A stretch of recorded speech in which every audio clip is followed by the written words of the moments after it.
It's John here again with another indie entrepreneur story. And this time we have Ginny Graham-Scott of Changemaker Productions. And she's going to talk a little bit about her work in film production and being an author.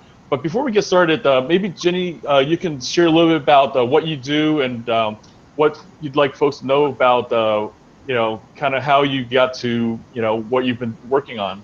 Okay, sure. Well, I actually have several different companies. The primary one is Changemakers Publishing and Writing, which specializes in ghostwriting and writing books of my own for different companies. And then Changemakers Productions deals with the film industry and making films, doing short films, and I also have a film, Suicide Party Save Dave, where we got a distributor to feature film that's coming out in March. Phoenix Pictures is doing that. And then I have another company, Publishers, Agents, and Films, which is involved with helping other people connect with publishers, agents, film industry people, including producers, agents, managers, directors. And that's actually how we got our distributor. We did a mailing to them, and we enable other people to do these mailings as well on their own. Wow, that's quite a bit. And the thing I always really, like to get down to then is for creative entrepreneurs, is how did you get your start? What was it that kind of started you on your journey as an entrepreneur? Well, a long time ago, just after I graduated from college, I started doing writing, and I started writing some books, and I got some books published. I got involved with marketing in multi-level marketing, and then I started doing some examples of manuals for other people, and I started selling them. This is prior to the internet. I had a spiral bound book, and people bought that. I also turned my dissertation, where I compared a witchcraft spiritual group, into a book, and that was my first book that was published. It was very academic. And then I did a book about a black magic group, which was sort of halfway between being an academic book and a trade book. And then after that, when I got into the multi-level marketing world, I started doing that and just realized, this was right around the 1980s, and the whole anthropology, sociology field collapsed. So I felt that there was, time to do other books. So I did a lot of books on popular success and business. I had been doing some work on using visualization to help you get what you want. And so I ended up writing some books about that. And I sold my first book in that area to Amacom, which has since been republished. Just wanted to see it, get it. Yeah, before you and I started working together, I had no idea, because you and I met, of course, through the Filmmakers meetup group, but I had no idea that you were so prolific in writing and stuff. So what kind of was your kind of transition, or like kind of the step that you took towards making films then? Well, it's interesting that what happened back when I sold my house, right around then, lots of very weird things started happening, and I started feeling like I was in a movie. One thing that happened is I had this really awful landlord, and then he died, and it was under suspicious circumstances. They found a bullet in his bed, and they ended up, it was like this, one of these stories you might write about. And they found that they charged his son with coming down from where he was in military school and collaborating with his mother to kill him. And so she got off, but he ended up going to jail for this. And so right around that time, my mother had died. I came back, and they had used, his kids had used the place to have pizza, and I found all sorts of stuff around the house. And so anyway, I got out of the place, and a neighbor had said, well, don't pay him the last month's rent. Get your security deposit back, because you'll never get it.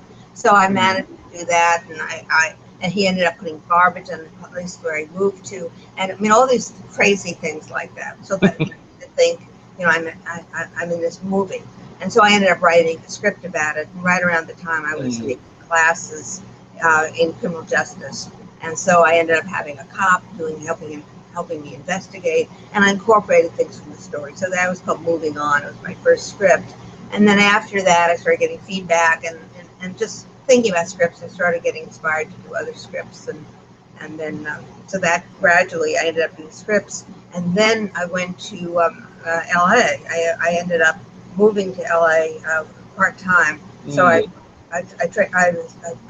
commuted back and forth between Oakland and Los Angeles for 2 years because I wanted to get more into the film industry. And so that's when I first started. I hired a few people to make some scripts for me.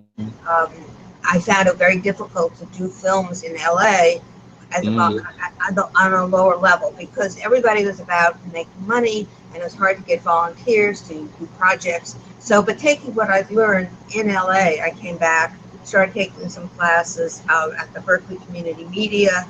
I joined a group making movies throughout the Bay, and gradually became active in the film community and started making some films. And these were all volunteer films. But being back here, I just found there was this whole community of people interested in doing films. And then I joined other groups like Scary Cow, got some films done there.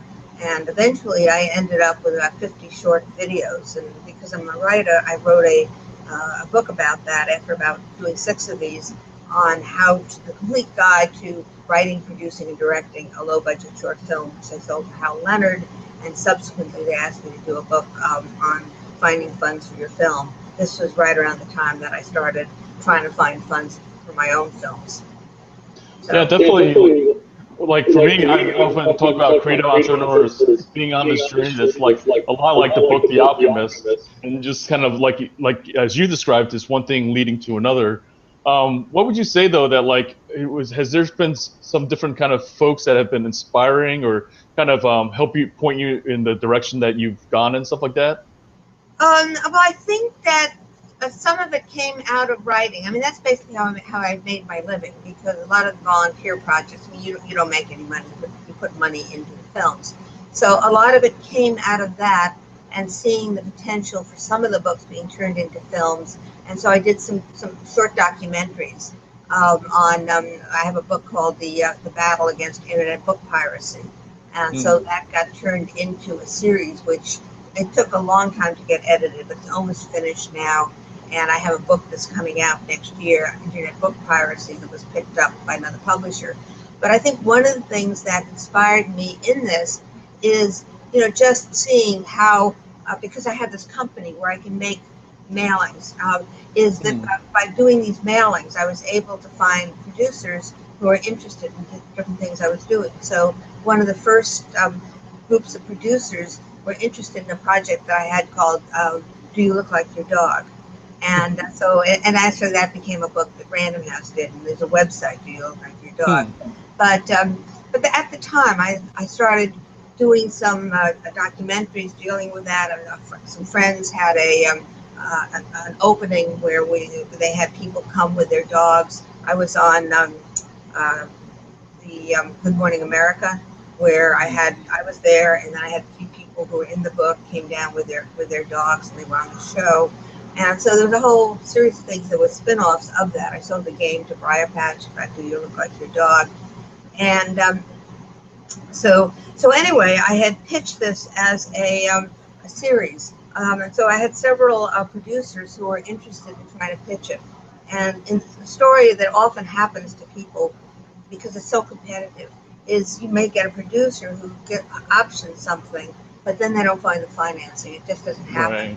So I think people need to be really prepared for that. It's really a long haul thing. I mean, you read about these success stories, and many of the people who got their start had some connections to begin with. They had family money or friends' money. And so, they could just write a check. And so they got their career started that way. Whereas for somebody who doesn't have any connections, it can be hard to do it. And there's no single rules. I went to one conference about a script writing conference about getting your scripts turned into films. And they had everybody stand up and they said, how many have done this, how many have done that? And it ended up with sort of like one person having so far, actually made a connection with anybody out of about 200 people who were there. Wow. And they were saying, look, this is what you're up against in this industry. And you just need to start building relationships and don't expect it to happen overnight. And one of the things I also find is sometimes people are so paranoid that their stuff is going to be stolen. And so they're afraid to show it to anybody. And that's less of an issue than just getting somebody to look at it. They think they've got the greatest thing, but it doesn't. It takes a while for people to recognize it. and you have to start building these connections where people want to work with you as opposed to they're going to steal your stuff. Right. I think that's also a key lesson in like the startup industry as well, is that, like you said, people are so stuck on protecting their ideas at the times, whereas what they really need to do is just look for ways to build the connections and relationships, and especially before they need them. I think that's the other thing that like a lot of folks learn, like too late, if you will.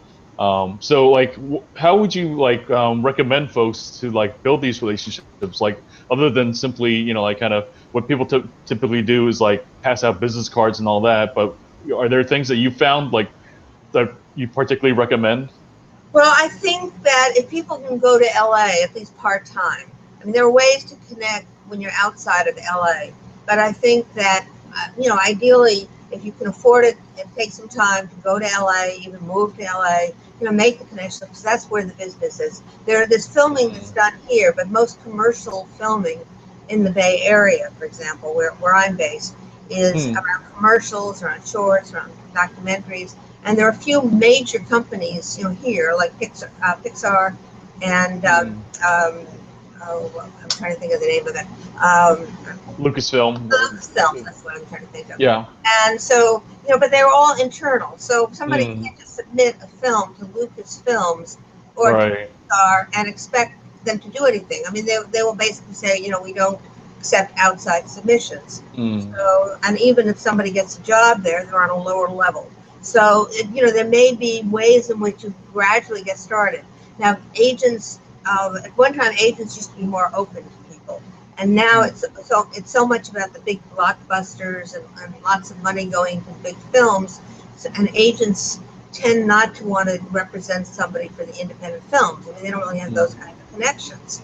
So it may be better to just simply try to contact producers, or if you can, try to package your film yourself to get started. So we raised some private funding for Suicide Party Save Dave. In fact, we have another slate of films which we're looking to do low budget films to get started. And they look like $1 million because people work on deferred actors and actresses. They want to get known. So, they're willing to work at lower than usual rates because they want to be in a really good film.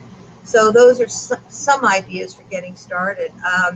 I think that somebody who just has a script trying to approach an agent, you never know. I mean, somebody could be lucky. But typically, agents want somebody to be an already produced writer. And, it's sort of the catch-22 is how do you get produced? And so sometimes some of the smaller producers may be open if you can put some money together, like if you have $100,000 or friends or family and you can raise that much, even 40 or 50,000, just to get something made, to get started so that people look at you. Dove Simons does a class on making your first film. And he says, you want to make a $2 million film, do a $200,000 film. You want to do a $200,000 film, do a $20,000 film. So you just kind of get started and you work on stepping stones to get up in the industry. And so in a way, I think, that's basically what I've done. I've done about 50 short videos on a volunteer basis that shows what I can do. But now I'm not doing volunteer work anymore. I mean, if people want to hire me to help them make films, I can do that. If people want to hire me to do scripts, I've done, besides 15 scripts of my own, I've done about 24 scripts for clients. Sometimes I've taken books, turned them into scripts, or sometimes people have memoirs.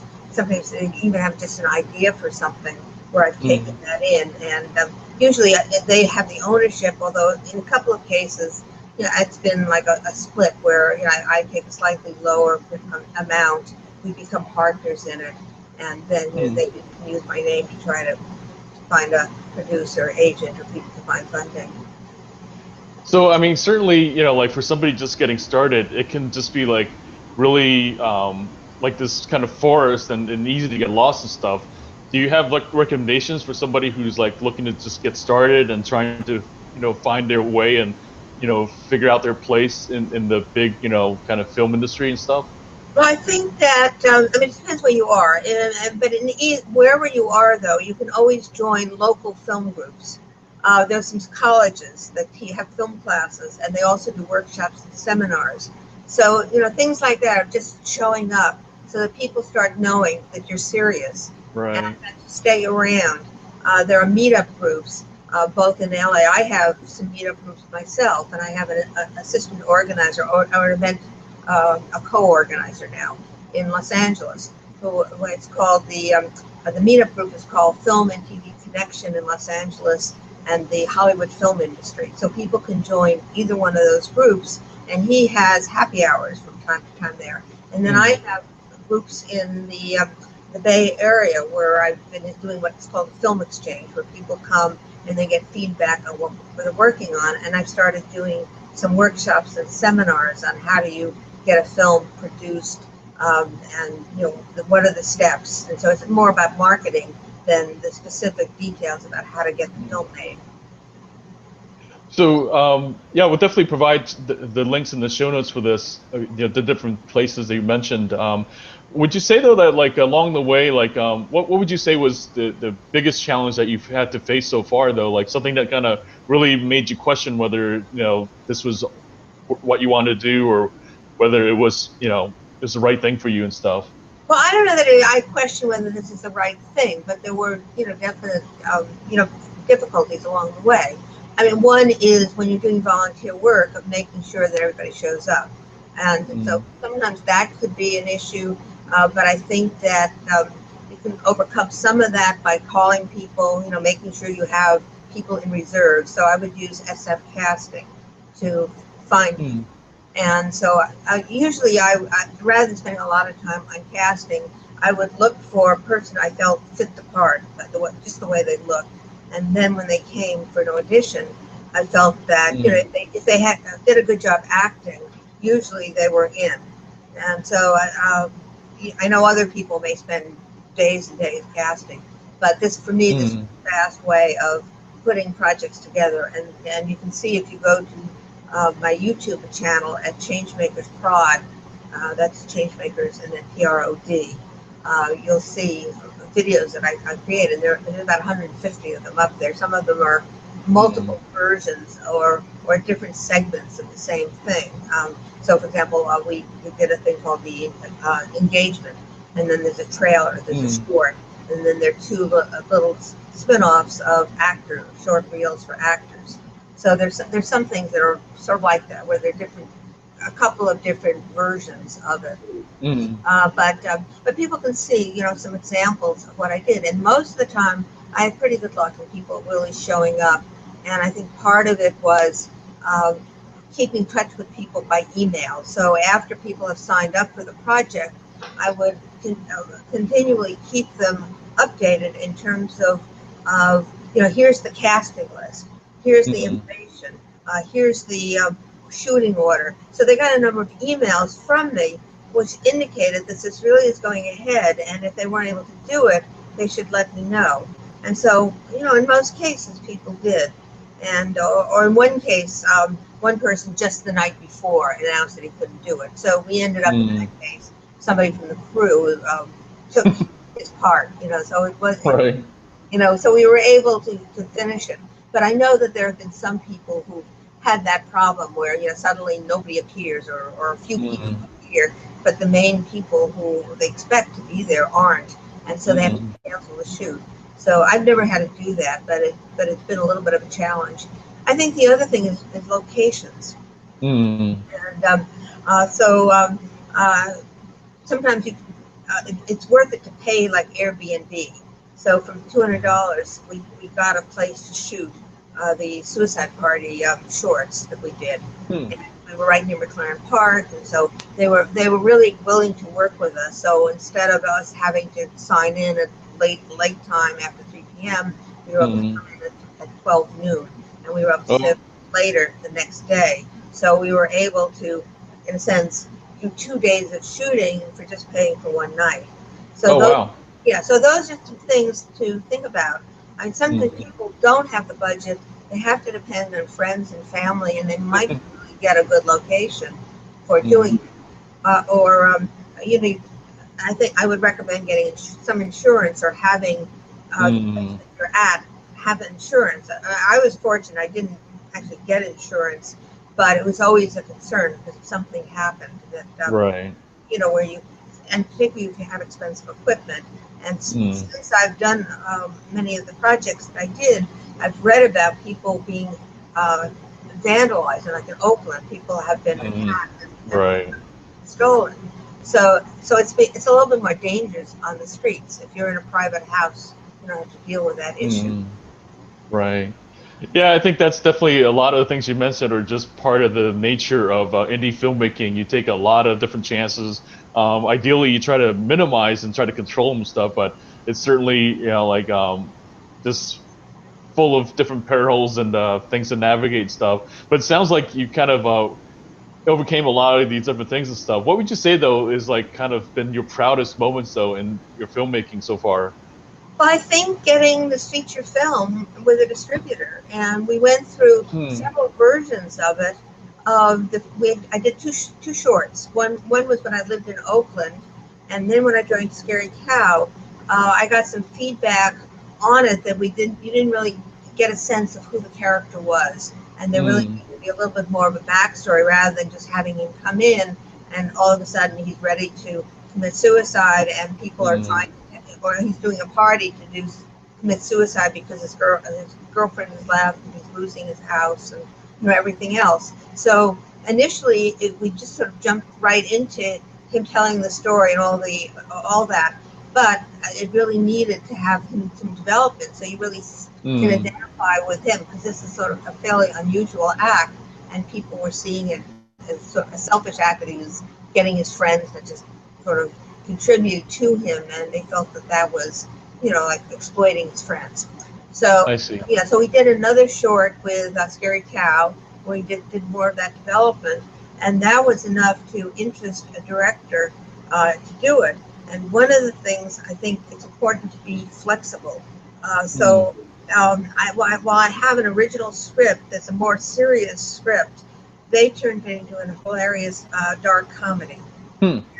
So in a sense, they took some of the basic ideas, did a lot of rewrites, and so they did a film that could be picked up because it's more entertainment value, whereas mine had been Hmm. more, sort of a story about, how he's suffering and all of the kinds of issues that come up for somebody, like the welfare people show up at his doorstep and they think he's crazy, or the police say, well, you need a permit to have a party. Jehovah Witnesses show up saying, "Find God." He gets death threats saying, "How can you do something like this?" So I sort of, I thought about all the serious things that could happen. Well, they took all these serious things in my original script and they turned this into a comedy, and they added another Hmm. character, say, a social media guru. So it is really funny, and I saw it, and it has some of the elements I have, but they changed and they made it better. Right. So I think that sometimes, particularly new screenwriters, get very hooked on this is the way it should be, and they don't Mm. realize that filmmaking is very collaborative Yeah. exercise. And even though you're the script writer, and you have other people who bought on to the project because they like your idea, they still might change it. And so I think you Mm. be willing for that to happen. Yeah, that collaborative process is really unique to filmmaking. I mean, there's maybe some other art forms like theatrical or performance related that have some elements of it, but I think filmmaking is like you said, there's so many different aspects and so many different layers and stuff, and I think the transition from screenwriting to then the director's vision, different things can change along the way and stuff like that. Do you feel that there's different things that help to kind of basically help bring your vision to life, though? That like things that because it seems like you're involved with different aspects of the process and stuff. Is that like kind of some of how you feel really will allow your vision to kind of stay more true to what you see? Well, I mean, I think it's sort of still my basic vision, although it's been changed quite a bit. Mm. But I think to also be aware of your place in the industry, because there's so many different parts, and it's also a very expensive industry. So once you figure out what your path is going to be in the industry is to focus on getting experience on that. So if you're more interested in being a gaffer, to get experience with lighting, if you're more interested in sound, start learning more about sound, getting sound equipment. If your vision is a director, not all directors are cinematographers, some are. And so just sort of decide if you will really want to work with a cinematographer, find some cinematographers you work and try to develop a relationship with them. One of the things that I found with some of the volunteer groups is some of the people who want to be directors would actually come with a cinematographer that they wanted to work with, on a volunteer level. Whereas others, just having the camera made you the director. So anybody could basically film anything. Right. So with some of these volunteer projects, I mean, they're a good way to get started, but I think they could also be a way of clarifying where you fit. I mean, like in my case, I did a lot of producing of these volunteer projects because I wanted to get my scripts made. And if I didn't do that, I'd have to wait until somebody wanted to do it. I might not find somebody. So I ended up becoming a producer. But very early on, I knew that that's not really what I want to do. And so, I've produced all these things. I've gotten them done. I've written books about the producing process. Oh, and I forgot to mention, I also wrote a book on how to distribute an indie film. So those are all on Amazon. So it became really clear to me early on that my interest was in writing the scripts. I've been in promotion and marketing. It's not maybe my favorite thing, but I've learned how to do it well, and I realized that to get things seen now, I have to do marketing and promotion. And then also another area that I started developing is fundraising, because in order for anybody to produce anything, you need the money, and the person who has the money is sort of in control in many ways, and so they can choose who the director is going to be, and what the director is going to be doing ultimately. In my case, I prefer to work with a director who can put all the pieces together. So I'm not involved in producing, but I have a director who is a working director, which I did on The Suicide Party. So he basically has a crew of people that he works with, and he's very, very professional in doing things. He's been a working director. He wants to take the next step up to become to do these feature films and get recognition. He's done a lot of genre and horror films and things like that, where they're sort of low budgets. They're direct to DVD or direct to video screening or streaming, and they don't really get theatrical releases. So he sees Suicide Party as sort of his breakthrough film. So he really put a lot of effort into it, and now he's on a list that we have for 3 other films that we're going to do. One is called Bankrupt, about a bankruptcy attorney who goes bankrupt because not enough people are filing for bankruptcy anymore. Another one is called, it's not Uber, but it's called Driver, and it's basically an Uber driver who's a serial killer. And it started out as a script which I had written some years ago about an internet killer becoming or an internet user finding people on the internet becoming a killer. So we're adapting what was KillNet, which I wrote for a client who subsequently disappeared with the FBI after him. So I ended up kind of inheriting the script. So I'm going to adapt that to become Driver. And then the other one is called Out of Control, about a woman who has some problems with a auto repair company, starts investigating that, has a parking lot fracas as a result of her being angry over what happened, and it ends up having, she starts investigating them too, and it starts out, all these people are after her to try to kill her because she's uncovering these scams and this murder plot. So, wow. So those are the ones, we pick genres that there's a big market for, and rather than, serious drama is less popular these days. You have to kind of get somebody who's really committed to it, whereas there's a much more entertainment value in these markets.